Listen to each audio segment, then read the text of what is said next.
Aujourd'hui, nous faisons face collectivement à une crise sans précédent. Une crise énergétique qui est comparable à celle que nous avions vécue lors du choc pétrolier des années 70. Le prix de l'électricité aujourd'hui a atteint un niveau très élevé. Nous sommes à 450 € du mégawattheure. D'ailleurs, pendant l'été dernier, nous avions atteint les 1 000 € du mégawattheure.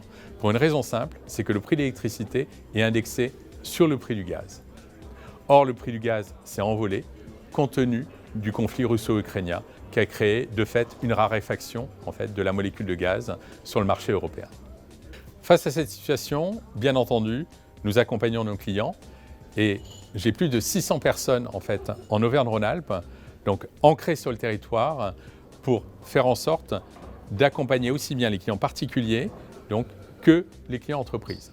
Sur les clients particuliers, il faut savoir qu'il y a déjà le bouclier tarifaire qui limitera les hausses à pas plus de 15%. Il faut avoir en tête également que nos clients particuliers sont les mieux protégés en Europe face à la volatilité des prix de l'électricité. Je rappelle au passage que la sobriété est de mise, puisque notre objectif c'est de réduire collectivement de 10% nos consommations. À ce titre-là, j'invite les clients particuliers à aller sur EDF et moi, qui leur permettra d'avoir les bons conseils pour réduire leur consommation et avoir toujours en tête le triptyque. Donc je baisse mes consommations, le fameux 19 degrés de température intérieure. J'éteins, donc là en l'occurrence les usages inutiles, les veilles, je fais en sorte de les éliminer. Et enfin je décale, donc je maximise le report de mes consommations sur les périodes de creuse. Ça c'est pour les clients résidentiels. En revanche, pour les entreprises, là, nous jouons sur deux aspects. D'abord, leur proposer le meilleur rapport qualité-prix en termes d'offres de fourniture. Et là, notre vocation, c'est de faire une offre à un prix raisonnable, avec une bonne qualité de la relation client.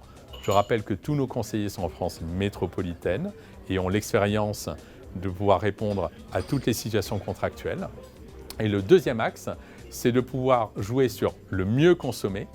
Et là, il y a 3 phases. 1, je comprends ce que je consomme.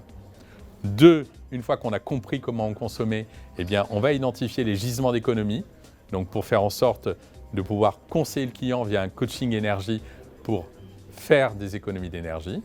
Et le troisième point, c'est la décarbonation au travers de l'électrification des usages. Nous avons cette capacité à pouvoir accompagner nos clients entreprises sur le choix des équipements les moins énergivores possibles, voire à trouver aussi des phases de financement avec les certificats d'économie d'énergie. Et évidemment, la cerise sur le gâteau, c'est la capacité à développer un mode de production, énergie renouvelable, par exemple le solaire, pour avoir une part de ses consommations couverte avec sa propre production d'électricité.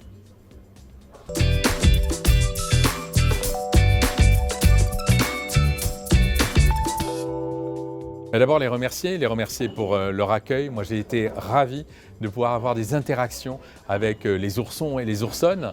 J'ai trouvé les questions très pertinentes. J'ai senti également, évidemment, qu'il pouvait y avoir des craintes face à la situation qu'on vit. Et moi, j'ai une pleine confiance. D'abord, je souhaite continuer à entretenir ce lien, évidemment, avec les membres du Club de l'Ours, pouvoir continuer à échanger, les accompagner aussi. Et vous pouvez compter également sur l'accompagnement de mes équipes, mon accompagnement aussi. Et je suis convaincu qu'au contraire, nous allons pouvoir passer ensemble cette nouvelle page qui est en train de s'écrire sur la transition énergétique. Donc restons sobres et l'avenir est devant nous.